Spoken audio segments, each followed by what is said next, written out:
My favorite teacher was actually my hardest teacher, and that she was hardest on me.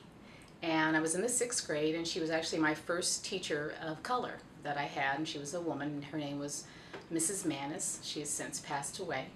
And she's my favorite now. She wasn't then, and Mrs. Manis was very hard on me.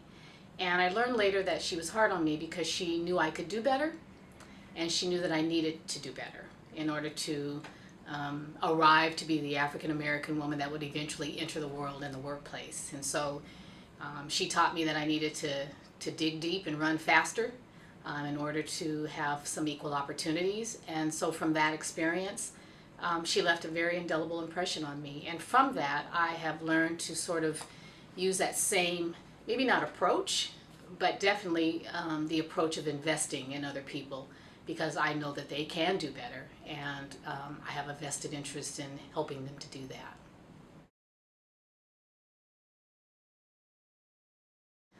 My transformational educational experience actually happened in 1999 when I had the great privilege of being able to travel to Mongolia as part of an ambassador group for an employer that I worked for. And when I went to Mongolia, it was for the sole purpose of raising awareness about the conditions in Mongolia, particularly for children who were living on the street, who had left the countryside and traveled to the city only to find out that there were no opportunities there. And our goal was to raise awareness and raise money to continue the educational programs that had been established there in Mongolia for those, what they called street children. That experience for me was transformational in that it was the first time that I had traveled abroad by raising my own money, but also not having the creature comforts that I was accustomed to. And so it was transformational in that it stretched me personally, but also helped me to realize that I don't need a lot of things to be happy. And it helped me to realize that there are people who are living in conditions that are just deplorable, but that have a sense of internal joy and happiness. And so for me, I walked away from that experience coming back to America and doing some introspection around my own life, around the stuff I have, and do I need those things? And from that point, I began to sort of think about just giving things away, giving away my time, giving away my treasure, giving away my gifts and talents in the service of other people.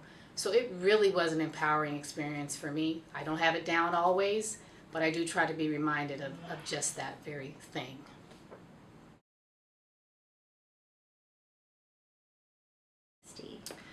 Yeah, my passion for working here at the ESD really comes from probably two core principles for me, which is having a sense of purpose and knowing that what I do matters, as well as a sense of service. So being a service of others, which I think I shared a little while ago with respect to my transformational educational experience. So my passion here, while I'm not necessarily working directly with children and families, I do believe that the role that I play has an indirect connection, and I'm driven by that.